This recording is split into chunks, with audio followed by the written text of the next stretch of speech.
मराठी शाळा बंद पडण्यामागे मराठी समाजानं आत्मचिंतन केलं पाहिजे असं खासदार संजय राऊतांनी म्हटलंय। मराठी शाळा बंद पडायला राज्य सरकारबरोबर मराठी माणूस सुद्धा जबाबदार आहे असंही राऊतांनी स्पष्टपणे सांगितलेलं आहे।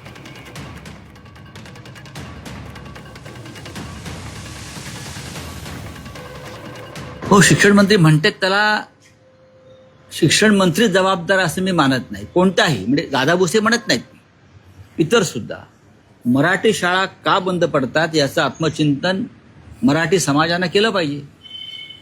आम्ही आमची मुलं मराठी शाळेत का घालत नाही?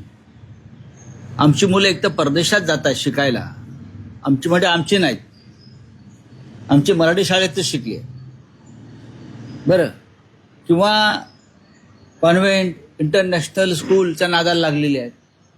त्याच्यामुळे महाराष्ट्राचं आणि मराठी संस्कृतीचं अतोनात नुकसान होतं, हे लक्षात घ्या।